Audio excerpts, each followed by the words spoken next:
programa de opinión.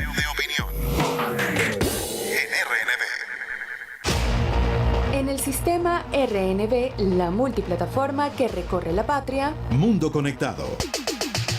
Análisis y perspectivas globales. Es hora de contrarrestar las matrices de opinión hegemónicas e intervencionistas contra Venezuela y consolidar el sur global. Mundo Conectado con Elizabeth Pereira. Saludos, estimadas usuarios y usuarias de Radio Nacional de Venezuela. A esta hora, 7 en punto de la mañana, les saludamos desde nuestra casa matriz. Hoy estamos juntos, como todos los jueves, en este espacio en el que, pues, en una hora compartimos noticias y reflexiones del entorno internacional. Saludamos a todo el equipo que hace posible esta transmisión en la presidencia de Radio Nacional de Venezuela, Isbemar Jiménez. En los controles técnicos, nuestro super pulpo Alexander Brazón. En el streaming, Brian Díaz. Y en la producción general y en los micrófonos, quien les habla, Elizabeth Pereira. Certificado de productor nacional independiente 36.110 y certificado de locución 62.238. Desde la sede central de RNB saludamos desde nuestro estudio de RNB Informativa 91.1 FM a todas las emisoras conectadas y a nuestras emisoras regionales. Les damos a ustedes la más cordial bienvenida a esta nuestra 55 edición del programa Mundo Conectado, Análisis y Perspectivas Globales.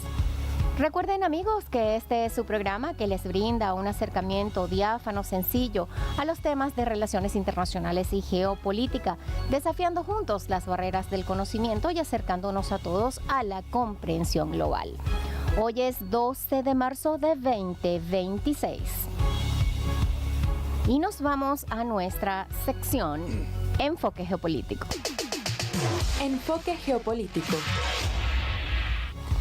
Amigos, esta es nuestra sección de entrevistas y pues hoy vamos a contar con un invitado de lujo. Les adelanto que no ha estado antes en Radio Nacional de Venezuela, por lo cual pues le damos la más cordial bienvenida a esta su casa. Pero antes de eso vamos a contextualizar nuestro programa de la mañana de hoy. Es que vivimos en una etapa particularmente compleja en nuestro país, en el mundo. Venezuela se encuentra nuevamente dentro de unas dinámicas internacionales particulares. Hay un debate también sobre el acontecer nacional. Vivimos tensiones energéticas y estamos también frente a la reconfiguración de América Latina y pues el rol de nuestros principales actores en la región. Además de eso, por supuesto, estamos también desde el punto de vista económico ya recuperándonos en general en América Latina. Pero vivimos un momento político de debate interno profundo y luego de los acontecimientos que marcaron el inicio del año, el país está reflexionando sobre su futuro institucional, sobre su modelo económico y sobre su papel en el escenario internacional. En este contexto, la mañana de hoy nos preguntamos hacia dónde debe proyectarse Venezuela en el nuevo orden mundial que está emergiendo. Un orden internacional que ya no es el mismo desde hace 20 o 30 años. Vivimos, por supuesto, la emergencia de nuevas potencias, nuevas tensiones geopolíticas, cambios en los equilibrios del poder global. Y de este modo contextualizamos la conversación que vamos a tener la mañana de hoy. Para analizar estos temas, hoy nos acompaña una figura política con experiencia parlamentaria, con participación directa en la Comisión Permanente de Política Exterior, Soberanía e Integración de la Asamblea Nacional y además es presidente nacional del Partido COPEI. Nos acompaña el diputado Miguel Salazar. Muy buenos días, diputados, y bienvenido a Mundo Conectado y bienvenido a Radio Nacional de Venezuela, la señal que recorre la patria. Muy buenos días Elizabeth, buenos días a todos tus oyentes y a todos los que nos están viendo a través de las redes sociales. Muy agradecido de esta invitación que me estás brindando y bueno, sí celebrar que por primera vez estoy aquí en Radio Nacional de Venezuela para compartir contigo y con todos tus oyentes esas visiones que tenemos de la geopolítica mundial. Fíjese, diputado, que el país ha vivido momentos intensos en el plano político internacional luego del 3 de enero. ¿Cuál es su lectura del 3 de enero, especialmente a partir de la vida institucional, y quizás también podría contextualizarlo desde la institución que usted representa?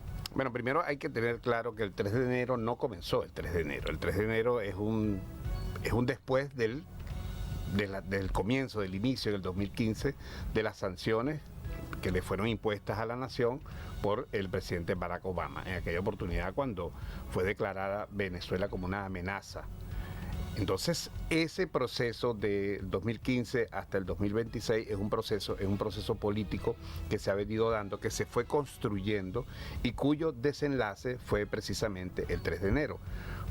Recientemente tú viste el año pasado, muchos han visto el año pasado cuando se comenzó con esa retórica del cartel de los soles, del narcotráfico, de cualquier cantidad de acusaciones que después del 3 de enero no hemos visto en ninguna parte. Han transcurrido casi van para 70 días desde ocurrido el 3 de enero y no se ha vuelto a escuchar absolutamente nada de eso, con lo cual eso conlleva necesariamente a entender que eso era un plan preestablecido. Pero no solamente lo del 3 de enero, cuando tú ves lo que está sucediendo ahorita en este momento en el Medio Oriente, en la guerra que está llevando a cabo Irán los Estados Unidos e Israel en contra de la civilización persa, porque eso es una civilización, Irán, un país de la República Islámica de Irán.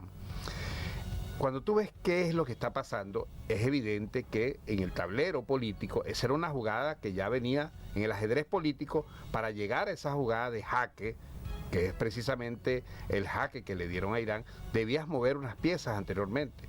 Y en el ajedrez tú comienzas moviendo un peón, mueves un caballo, mueves un alfil, hasta llegar, producto de toda esa serie de movimientos, a darle jaque en una situación al rey.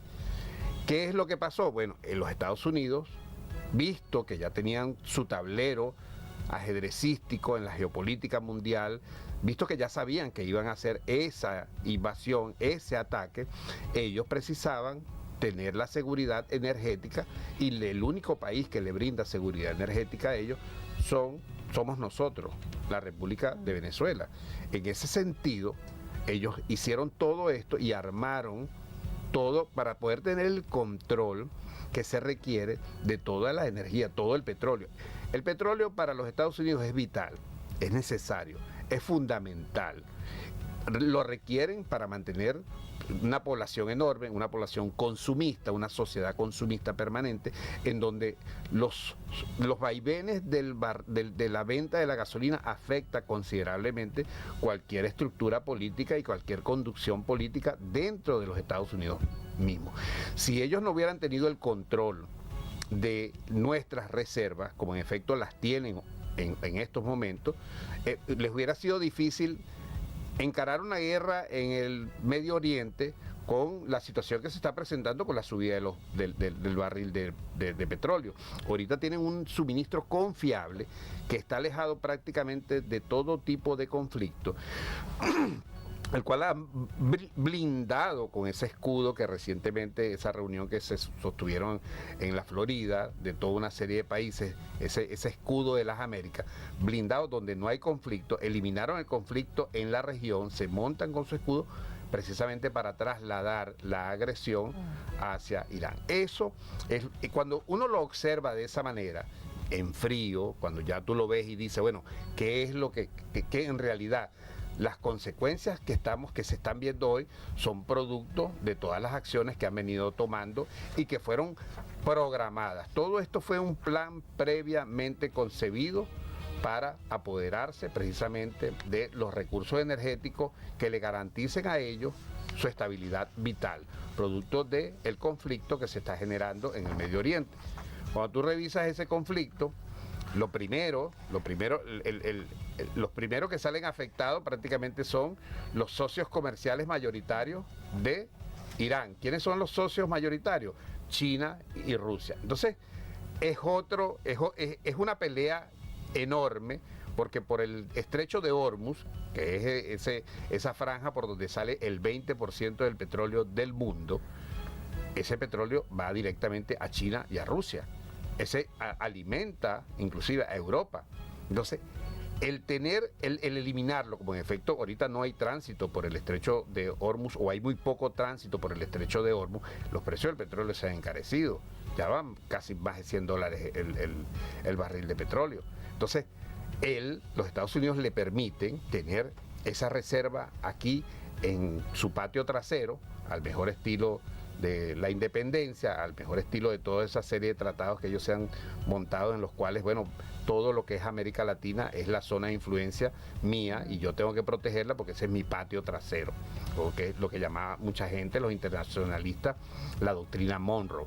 Entonces, bajo esos esquemas, los Estados Unidos han venido cabalgando y, por supuesto, lamentablemente somos los primeros afectados, pero aquí tienes una incidencia. Están llevando todo el petróleo, lo están pagando como ellos consideran que deben pagarlo, pero aquí también tenemos, el problema no es que se llevaron el petróleo, es que el dólar ha sido imposible de controlar. La subida del dólar en estos momentos ya va a casi 430, 400, va rumbo a los 450, o sea, va rumbo a los 500. Cuando vengamos a ver dentro de un mes, tenemos un dólar montado en los 500 bolívares. Eso, y cuando llegaron y se llevaron y secuestraron al señor presidente de la República, el dólar estaba en 303 bolívares. O sea, esas son las consecuencias de este tipo de actividad militar de los Estados Unidos. Lo único bueno que es Venezuela ahorita es porque es una fuente confiable de energía de hidrocarburos. Hubo que reformular la ley de hidrocarburos.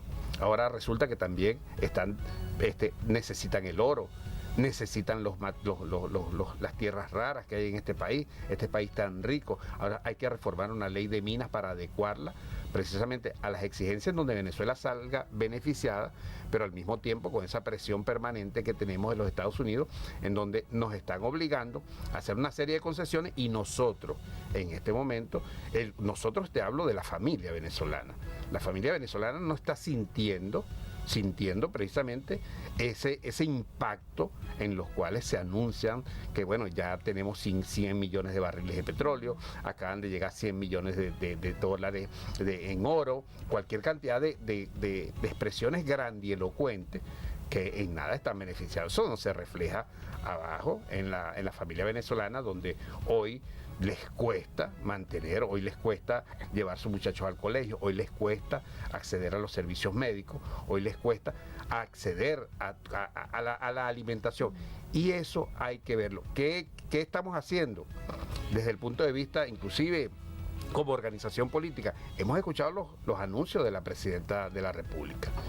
Hemos escuchado los anuncios en los cuales la presidenta de la República llama a la unión, no una unión de partidos, sino a la unión de todos los venezolanos. Y en ese sentido, nuestra organización política se ha sumado a ese llamado, porque esto ya no es un problema partidista. Esto dejó de ser un problema inclusive del Partido Socialista Unido de Venezuela.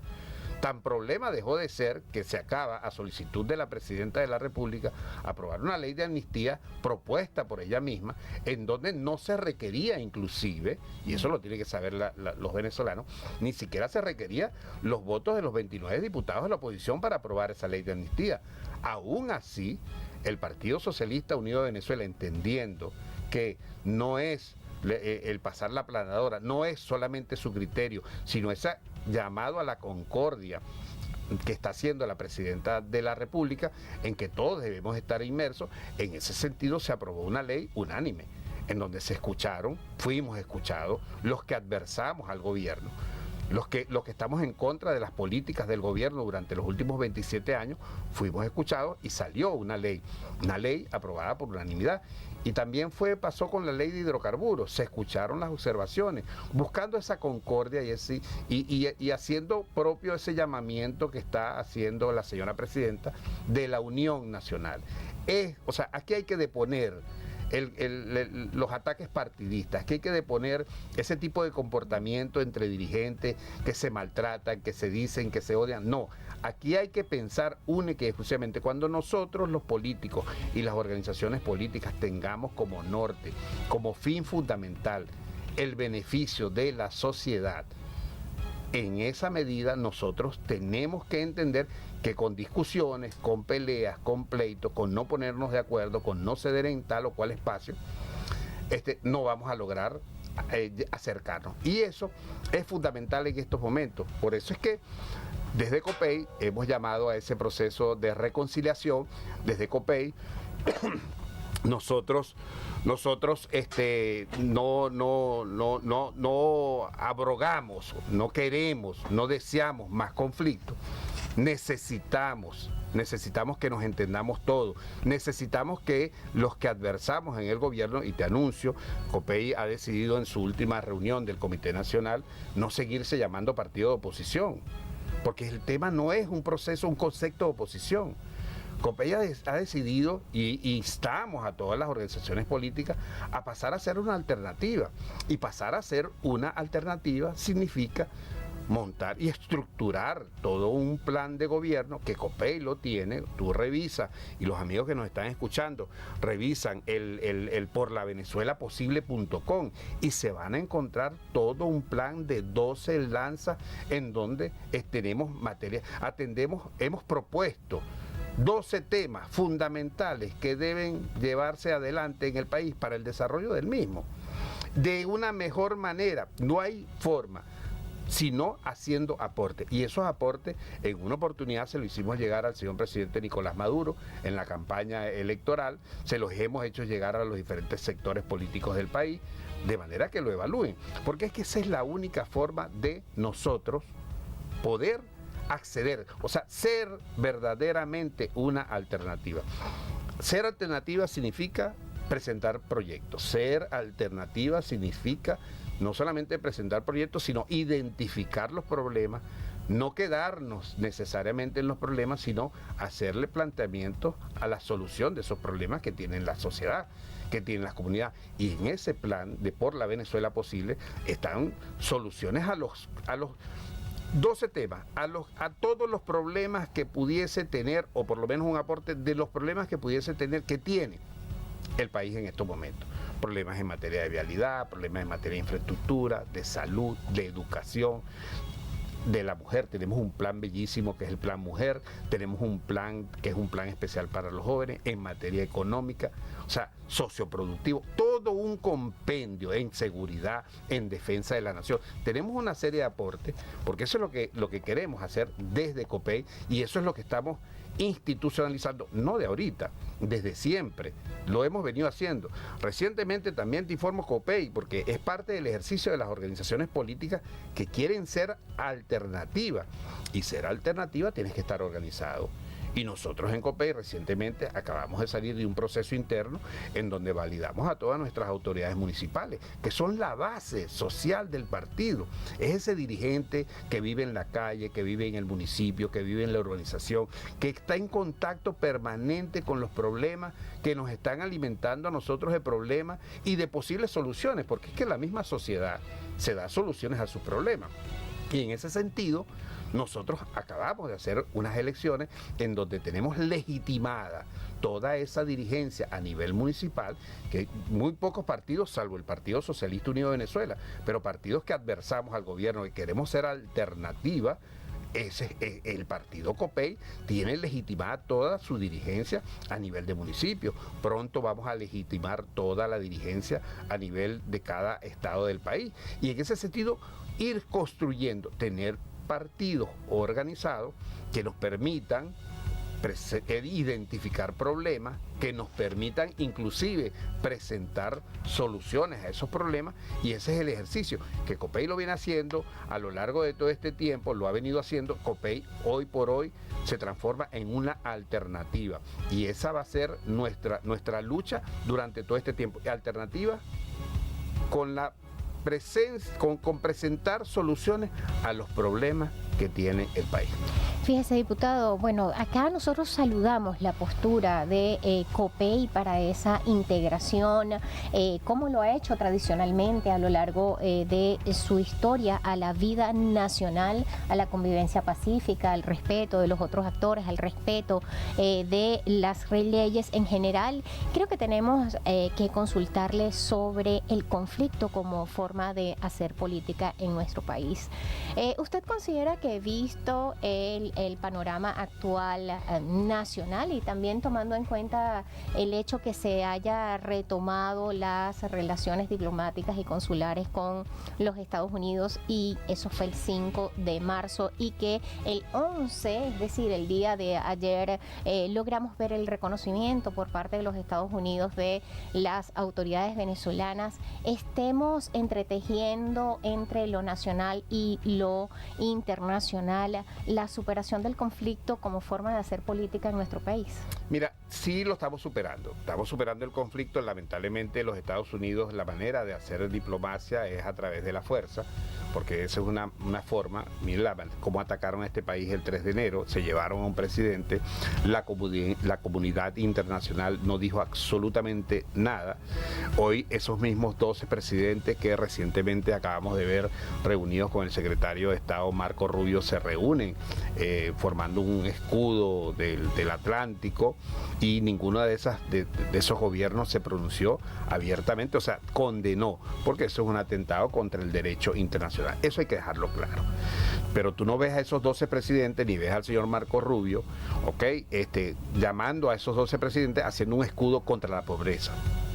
No lo ves llamando a hacer un escudo en contra de la trata, en contra de la violencia de los niños, en contra, o sea, no lo ves montando un escudo para el rescate de los principios y valores de la humanidad o de Latinoamérica en su conjunto. Donde tú ves unos desniveles de pobreza, tú no ves a Marco Rubio y a ese escudo estructurándose de manera tal de ver cómo combaten la pobreza en América Latina. Entonces, ese tipo de situaciones es la que nos llama a nosotros la atención. Ahora, esa política de fuerza, esa política en la cual los Estados Unidos han implementado, esa es la diplomacia de guerra de los Estados Unidos. Está bien. ¿Que va a surtir efecto? ¿Que va a surtir? Sí, bueno, el efecto que va a surtir es ese. ¿Cuál es? El reconocimiento, que como lo acaba de hacer ayer, a que el Estado venezolano tiene unas autoridades que están ahí encarnadas en la presidenta Delcy Rodríguez, la presidencia de la República, con el objeto de ¿qué? Con el objeto que nos va a permitir a nosotros, con el objeto de tener presencia política, jurídica, o sea, hacer la representación que el Estado venezolano tiene que tener en sede norteamericana. Eso es el beneficio. ¿Qué nos beneficia eso a nosotros? Sí, teníamos representación judicial en sede americana desde hace mucho tiempo. No. ¿Cómo se hicieron toda esa serie de juicios en los Estados Unidos con la empresa Citgo? Cuando tú revisas eso, ni siquiera los abogados, la Procuraduría General del Estado, que es el abogado del Estado, el abogado de la presidencia del país, no podía acceder a los expedientes. Hoy día, producto de ese reconocimiento, producto de esa acción diplomática, si se quiere, por parte de los Estados Unidos, hoy día ya podemos tener esa representación. ¿Qué nos va a permitir?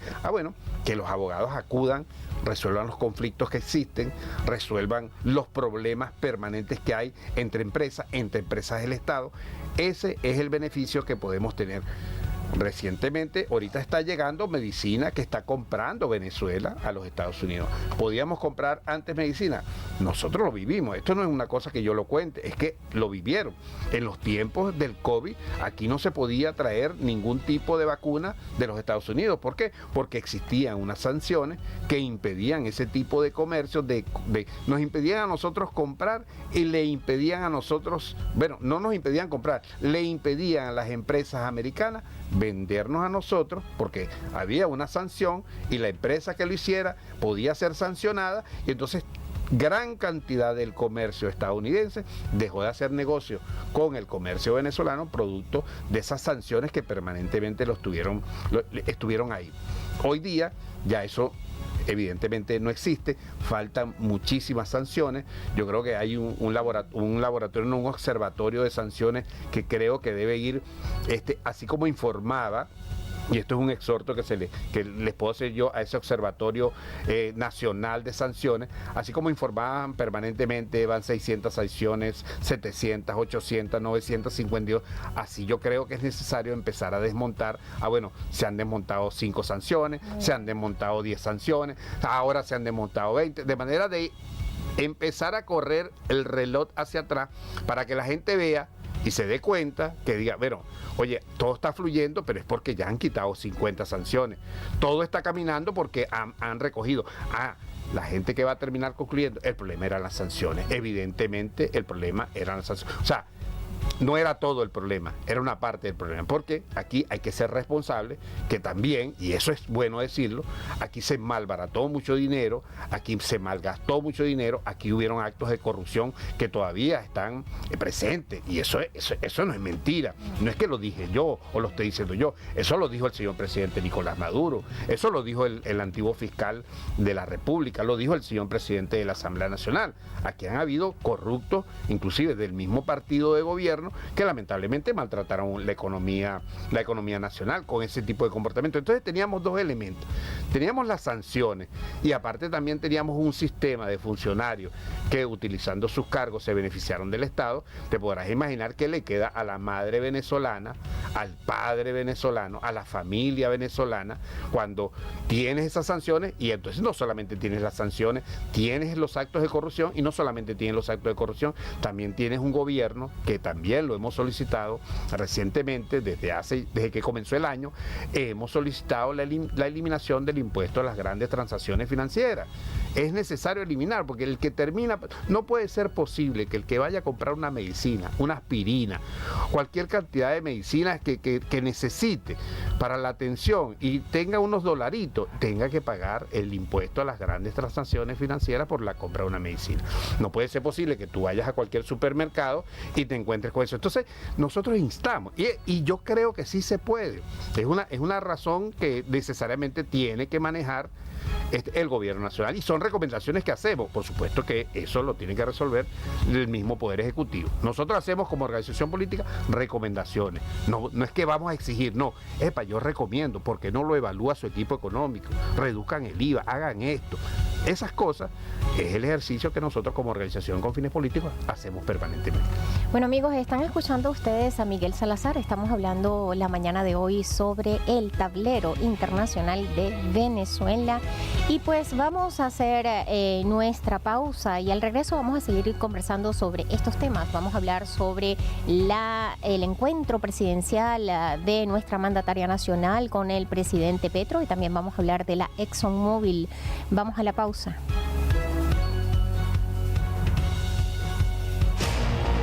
Ya regresamos. En el sistema RNB, la multiplataforma que recorre la patria. Mundo Conectado.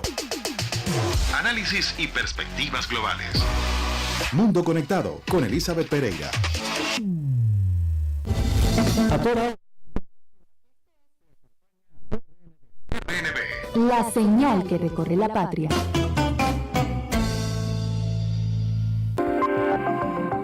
¿Ya te vacunaste contra la fiebre amarilla? Hemos priorizado 22 parroquias de los estados Aragua, Barinas, Lara y Portuguesa. Recuerda que una sola dosis te protege para toda la vida. Si aún no te has vacunado o no tienes tu tarjeta de vacunación, asiste. Vacúnate contra la fiebre amarilla.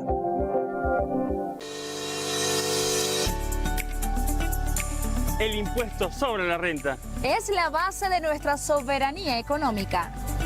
La evasión fiscal tiene un costo más que monetario. Cada bolívar no declarado se traduce en menos inversión social para el país. Declarar y pagar el impuesto sobre la renta es un deber cívico, un pilar de la política económica del Estado. Al evadirlo, estás fallando al pacto social. Hoy asumo mi responsabilidad como venezolano. Yo declaro y pago el impuesto sobre la renta. Declara. Contribuye. Y con las 7T, transforma el país.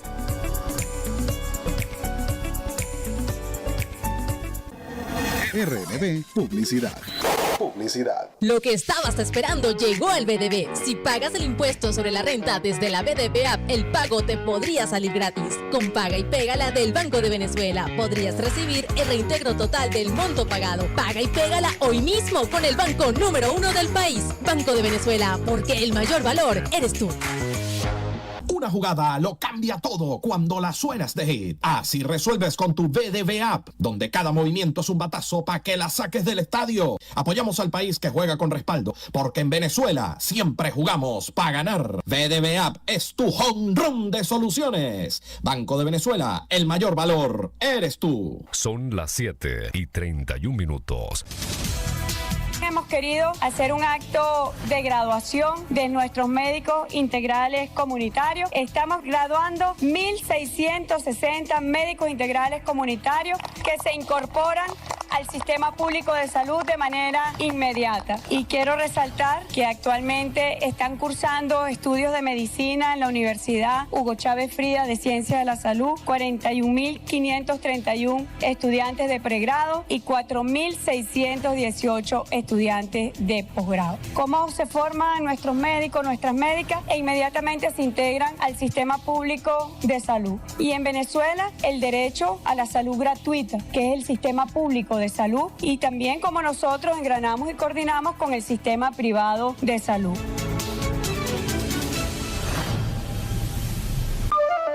En todo el país y a nivel global, tenemos para ti los clásicos de siempre. Radio Nacional de Venezuela. La señal que recorre la patria. Les estamos presentando Mundo Conectado. Análisis y perspectivas globales. Mundo Conectado con Elizabeth Pereira. Enfoque geopolítico. Amigos, seguimos en nuestra sección de entrevistas y estamos conversando con Miguel Salazar. Él es presidente nacional de COPEI e integrante de la Comisión de Política Exterior de la Asamblea Nacional. Además, es de Nueva Esparta, es oriental.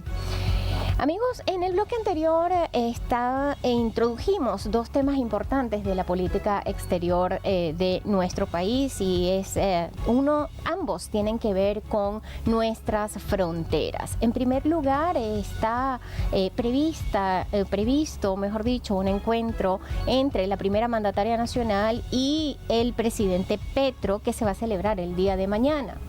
Y también hemos visto, en conexión con esa configuración de frontera que tenemos, un comunicado del gobierno nacional, pues rechazando las exploraciones y explotaciones de la ExxonMobil en territorio por delimitar. ¿Qué opinión le merece o cuáles expectativas tiene usted sobre estos principales temas de política exterior de nuestro país? Yo pienso que el retomar ese tipo de relaciones es fundamental para Venezuela. Nosotros estamos en el sur, lo que llamamos el sur global, y es fundamental, sobre todo con Colombia, que es nuestro hermano, un país donde prácticamente compartimos historia. Y es necesario que esas relaciones se fortalezcan, no solamente con Colombia, sino con todo el hemisferio sur. Es fundamental que esto se canalice de esta manera. Hoy viste este reconocimiento que los Estados Unidos le brindan a la presidencia de la República en la figura de la doctora Delcy Rodríguez. Por supuesto que se comenzarán a trabajar todo ese abanico de diplomacia que se requiere, que es fundamental para la estabilidad de los gobiernos y la estabilidad no solamente de los gobiernos sino de los pueblos, porque es al fin y al cabo un gobierno se debe necesariamente a su población. Aprovecho este momento que tú estás estableciendo la relación con Colombia, porque hay ahorita en este momento, en el caso de Ecuador, hay muchos connacionales que están privados de libertad, y están en Ecuador en cárceles ecuatorianas, y que el mismo presidente Noboa está buscando la manera como con Colombia se activa un corredor humanitario para que esos privados de libertad que se encuentran en Ecuador, visto el hacinamiento que hay en las cárceles en Ecuador, sean trasladados aquí a Venezuela. Sus familiares están aquí en Venezuela. Imagínate tener a alguien preso, y son cualquier cantidad, son cerca de 1.500 personas que están privadas en Ecuador, que habrán cometido delito, tendrá esa connotación de xenofobia que existía en esos momentos, que bueno, si tenemos la oportunidad de que vengan y estén aquí en el país y cumplan su condena aquí en el país y los familiares los puedan atender, sería ideal. Y para lograr esto es necesario, imagínate tú el beneficio directo, aparte de la relación comercial, de estabilizar la balanza comercial, de que tú te lleves producto y te traigas producto, de que tú lleves, que implementes, que yo te venda a ti el gas a través de un gasoducto, o que Monómero sirva para ayudar a todo ese agroindustria que hay entre los dos países. Ahora, tenemos este fin también. Es necesario ese restablecimiento de amistad, de trabajo conjunto para beneficiar a 1.500 venezolanos. ¿Qué mejor que eso para traernos nosotros a nuestros connacionales que están cumpliendo una condena en otros países? Y eso es producto de ese tipo de reconocimiento, de ese tipo de relaciones que no solamente tenemos que tener con el hermano país de Colombia, sino con todos los países en Sudamérica. Cuando nos vamos a hablar de la ExxonMobil y la explotación o el intento que están haciendo de exploración en un mar que históricamente ha sido venezolano, en un territorio que históricamente ha sido venezolano, a mí me gustaría ver cuál sería la posición en esta nueva relación que tenemos con los Estados Unidos, cuál va a ser la posición, el compromiso internacional, la posición diplomática de los Estados Unidos de cara a esa situación en donde Guyana está, a través de una empresa norteamericana, está intentando explotar unos recursos que no le pertenecen. Entonces, ahí entra ese entramado, que vuelvo y te repito, que volvemos otra vez, el entramado en el cual el reconocimiento por parte del gobierno de los Estados Unidos al gobierno de Venezuela y darle esa legitimidad jurídica nos permite a nosotros encarar de manera con mucho más fortaleza este tipo de situaciones. Yo siento que se debe resolver, y es por la vía diplomática, es por la vía de los llamados. Siento que el gobierno de los Estados Unidos tiene que llamar a su empresa, una empresa que, mira, estás explorando en un territorio en el cual tú no tienes autorización, ese mar no le pertenece a Guayana. ¿Que podamos llegar a un convenio? Sí. ¿Por qué no podemos llegar a un convenio con la misma Guayana y decir, pero esto no está delimitado, esto no estamos claros, pero vamos a ponernos conjuntamente a explotar esto y que los beneficios sean repartidos? Esa es parte de la diplomacia, es parte del ejercicio que se tiene que hacer a partir de esta nueva configuración de poder que hay en Venezuela, de este nuevo reconocimiento de las autoridades legítimas de Venezuela. Bueno, estamos hablando con el diputado Miguel Salazar, y es importante consultarle en esta etapa de nuestro programa sobre los principales desafíos que usted identifica y también su partido identifican en el relacionamiento nacional y el relacionamiento internacional. Si usted tuviera que definir esta etapa o tuviera que reclasificar los grandes desafíos que tiene nuestro país, porque pues son varios, ¿cuáles serían los principales? Mira, a nivel nacional yo pienso que uno de los desafíos más grandes es el respeto. O sea, aquí hay que comenzar a respetarse, aquí hay que reconocerse. Aquí no podemos seguir haciendo política de esa manera ideológica, en donde lo que priva es la ideología y no privan son los problemas de la gente. En la medida en que exista respeto y exista reconocimiento. Respeto y reconocimiento no solo dentro de las organizaciones que adversamos al gobierno, que somos una alternativa para gobernar a este país en tanto y cuanto tengamos la posibilidad, como en efecto lo tiene COPEI, de presentarle al país un plan de trabajo, un plan de gobierno que se consustancie con sus necesidades, en el cual el pueblo adquiera confianza. En esa medida, que exista respeto en ese ambiente, reconocimiento en ese ambiente. Ese es un gran desafío que tenemos los que adversamos al gobierno nacional. Y el gobierno nacional tiene que entender y que tiene que respetar el principio, uno de los principios fundamentales de la democracia es el respeto de la minoría. No se puede seguir haciendo política de forma ideológica y respetando a la mayoría. Nosotros hemos hecho aportes fundamentales, aportes que consideramos necesarios, que no han sido considerados en ningún momento. ¿Ok? Que cuando nos vemos en esta coyuntura, bueno, sí, cómo no, bueno, vamos a sentarnos, y siempre hemos sido conscientes y siempre estamos apostando a la unidad del país, a la unión del país. Desde el punto de vista del partido COPEI, siempre hemos rechazado las invasiones, los ataques, la manera de cómo se hace política, mantenemos un diálogo sincero con todos los actores políticos, y siento que ese es un gran desafío que tenemos todos los que estamos en ese ecosistema político, en los partidos políticos, en el gobierno nacional, en la Asamblea Nacional. Respeto y reconocimiento. Eso es algo que yo siento que estamos encaminados a conseguirlo. Cuando tú ves a un presidente de la Asamblea Nacional, el diputado Jorge Rodríguez, y se plantea, comenzando este periodo de la Asamblea Nacional, en donde después de estos sucesos lamentables del 3 de enero, y hace una reflexión y dice, bueno, pedimos perdón. Eso te tiene que llamar la atención. Aquí estamos en otro momento. Es otro momento histórico, es otro momento social. Entonces, es el avanzar. Y así como se le exige al gobierno el respeto, así hay que exigir el respeto dentro de la oposición, porque no se puede seguir en ese esquema de desestabilización momentánea. Nosotros tenemos cualquier cantidad de crítica al gobierno nacional, al Partido Socialista Universal, pero ¿cuál es la diferencia con la democracia cristiana, con el socialcristianismo? Que nosotros hacemos las observaciones con respeto, y con respeto fundado. Aquí nosotros estamos haciendo observaciones porque la ley de amnistía nos alcanzó y nos está dando hasta este momento una paz política. Ajá, pero no es solamente la paz política que quiere el pueblo, la gente quiere una paz laboral. ¿Cómo hacemos con la paz laboral?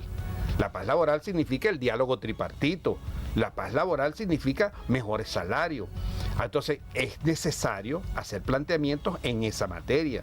¿Cómo hacemos nosotros para pagar unos salarios con una ley del trabajo que hay que modificar? Una ley del trabajo que tiene en sus haberes un sistema de prestaciones sociales que fue diseñado en el 2012, cuando Venezuela tenía un ingreso de 3 millones de barriles de petróleo diario.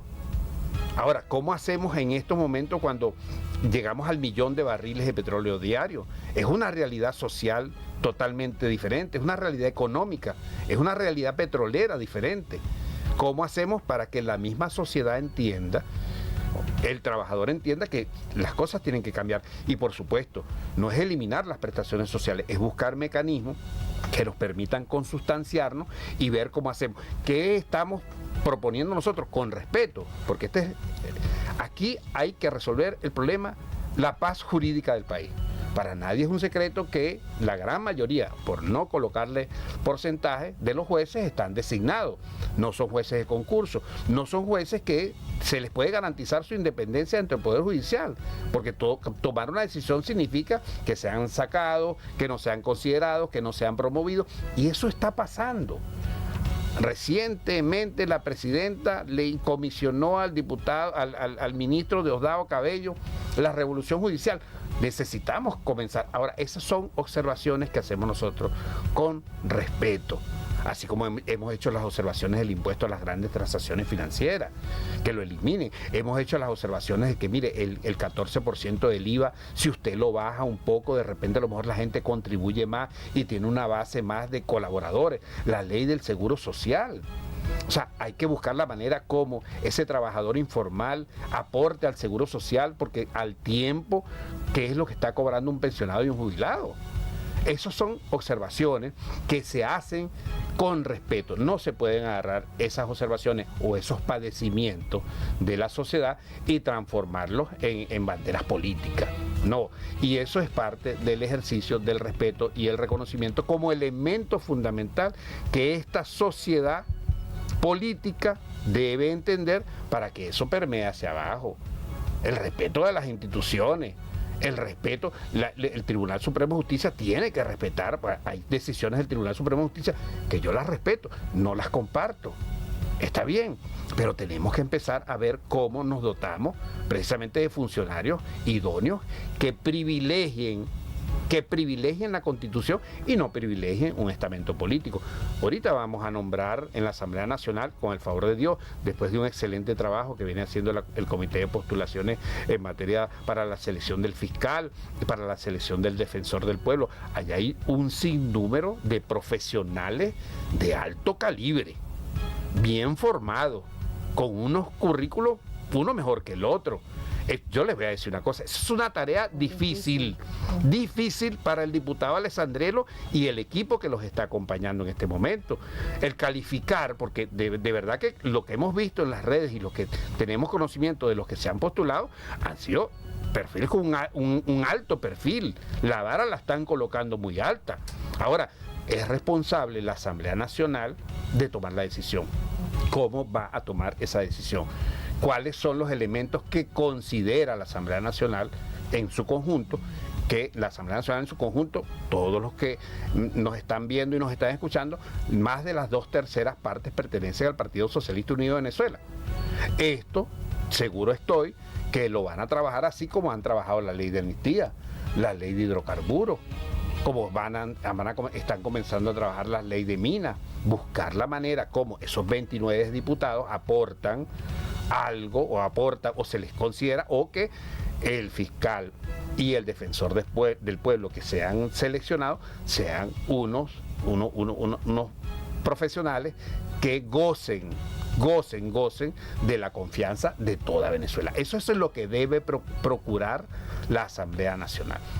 Estamos en ese camino. Ese es un gran reto que tú me colocabas y me decías, bueno, ese es un gran reto que tiene la Asamblea Nacional. En materia internacional tenemos un gran reto. En la legislación pasada, más de 65, después de ese desastre, producto de aquella asamblea del 2015 que se volvió a juramentar, entonces 69, se restablecieron 69 relaciones diplomáticas que habían estado, 69, 70. Y en lo que va de año, aquí...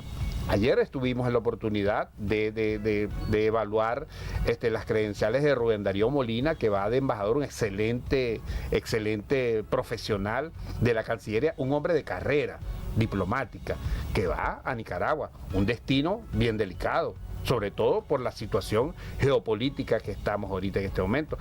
La primera fue la embajadora de Italia, Marilena Uso, que también tuvo durante 4 años como encargada de negocio de la embajada en Italia, producto de la ruptura de las relaciones. Una de las primeras embajadoras que fue reconocida por Italia, después que no querían reconocer a ningún embajador allá, fue la doctora Marilena Uso, que está allá haciendo un excelente trabajo en Italia. Entonces, ¿cuál es lo que nos toca a manera internacional? Esto que estamos haciendo, el restablecimiento de las relaciones diplomáticas con los Estados Unidos, es algo que era impensable años atrás.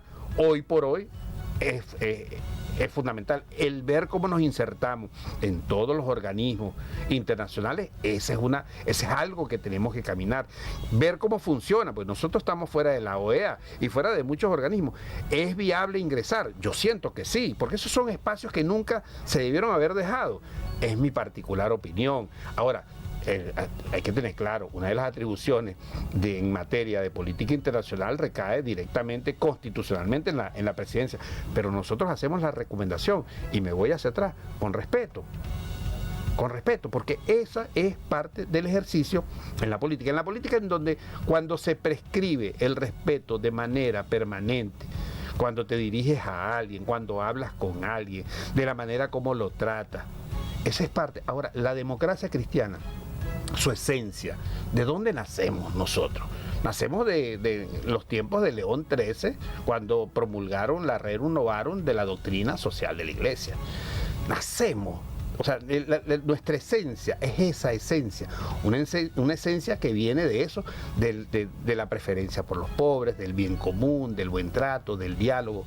No vas a encontrar en la democracia cristiana hombres que estén peleando permanentemente con dirigentes por elementos personales. No, aquí necesariamente y fundamentalmente tenemos que entrar a ese preciso espacio de respeto necesario que se requiere para el buen desenvolvimiento. Eso pasó.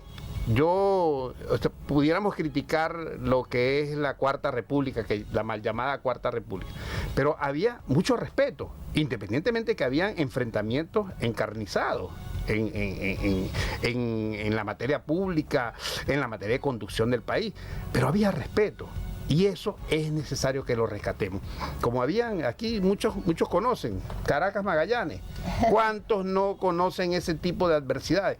Pero después que se acaba todo, terminamos en los mismos sitios, compartiendo.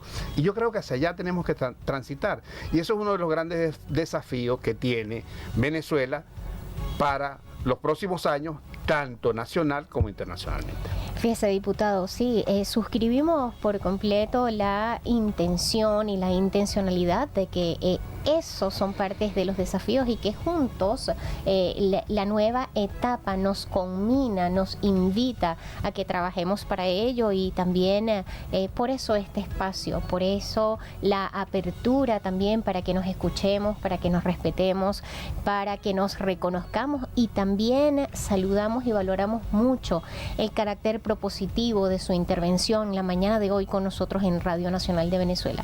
Nos quedan escasamente 3 minutitos, pero no queremos dejarlo ir sin consultarle cómo es la Venezuela que usted se imagina y cómo es la Venezuela que proyecta COPEI. La Venezuela que proyecta COPEI es la Venezuela que ha proyectado durante mucho tiempo, que está enmarcada dentro de lo que son sus linderos estatutarios, doctrinarios, que es el bien común. Dios nos permita y la Virgen del Valle que alcancemos todos esa felicidad que tanto en muchos espacios inclusive impulsó nuestro libertador Simón Bolívar, la mayor suma de felicidad posible. Y eso se puede materializar con políticas efectivas, con políticas que abracen socialmente al venezolano, a esa madre, que estemos pendientes. No puede ser posible de verdad que una persona que trabaje durante 40, 45 años en el Estado, cumpliendo como funcionario del Estado, hoy la pensión no le alcance ni siquiera para pagar su medicina. O sea, eso es una injusticia del Estado. No estoy hablando del gobierno. Estoy hablando del Estado como Estado, porque el gobierno generalmente siempre viene precedido de una organización política que gana unas elecciones. Pero el Estado venezolano tiene que entender que sus mejores hombres y mujeres que le dieron su vida, tiempo de su vida, 1/3 de su vida para la construcción del mismo, hoy los tenga desprotegidos. Eso es, hacia allá impulsamos la democracia cristiana, hacia allá va, hacia esa persona humana. Eso es lo que queremos dentro de COPEI y hacia allá estamos trabajando, como impulsando leyes de este tipo, leyes sociales, la ley, revisar la ley del seguro social, revisar la ley del trabajo, revisar la ley de los impuestos a las grandes transacciones financieras. O sea, cuando tú ves el cúmulo, nosotros incorporamos al Parlamento en la legislatura pasada una ley de emergencia salarial, pensando precisamente en el país, pensando en la familia venezolana, porque nosotros tenemos en la Constitución, y hay que leerla, el artículo 91, que constitucionalmente hay que revisar anualmente el salario amarrado a la cesta básica. Y nosotros diseñamos en COPEI un instrumento que le permitiera al Ejecutivo por lo menos tratar de ver cómo podemos avanzar ahí. El documento ni siquiera fue considerado, o yo creo que sí fue considerado porque posteriormente el Ejecutivo tomó unas decisiones de las cuales estaban consagradas en lo que nosotros estamos proponiendo, y de ahí deviene lo que te decía antes, el respeto.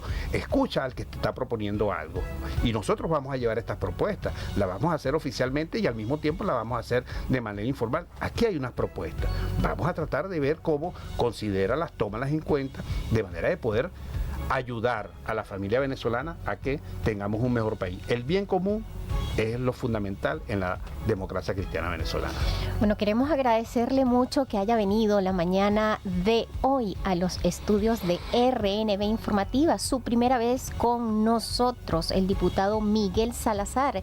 Él es presidente nacional de COPEI e integrante de la Comisión de Política Exterior de la Asamblea Nacional. Amigos, hoy hemos tenido una conversación profunda y franca sobre el momento que vive Venezuela en el escenario internacional, desde nuestra política nacional hasta los grandes movimientos geopolíticos que están redefiniendo el mundo. Para mí ha sido un placer, un privilegio, como siempre, compartir con ustedes esta hora de análisis y reflexión. A ustedes, gracias por acompañarnos y sigan conectados a RNB, la señal que recorre la patria. Y recuerden que el futuro geopolítico que deseamos también se construye con soberanía. En nuestro próximo encuentro seguiremos contrarrestando las matrices de opinión hegemónicas e intervencionistas contra Venezuela y seguiremos contribuyendo a consolidar el sur global. Síguenos para más análisis internacionales y continuar esta conversación a través de nuestras cuentas en Instagram, elipereira.r y el.mundo.conectado, y en TikTok, elizabethpereira.profe, y las redes de RNB Informativa. Estuvieron en la presidencia de Radio Nacional de Venezuela Isbemar Jiménez, en los controles técnicos nuestro súper y querido pulpo Alexander Brazón, y en el streaming Brian Díaz. En la producción y en los micrófonos, quien le acompaña todos los jueves, Elizabeth Pereira, certificado de productor nacional independiente 36110 y certificado de locución 62238. Será hasta una nueva emisión y nos despedimos recordando nuestro compromiso: comunicar para educar y educar para comunicar. Hasta la próxima emisión, amigas y amigos, sigamos conectados. En el sistema RNB, la multiplataforma que recorre la patria. Mundo Conectado. Análisis y perspectivas globales. Es hora de contrarrestar las matrices de opinión hegemónicas e intervencionistas contra Venezuela y consolidar el sur global. Mundo Conectado con Elizabeth Pereira.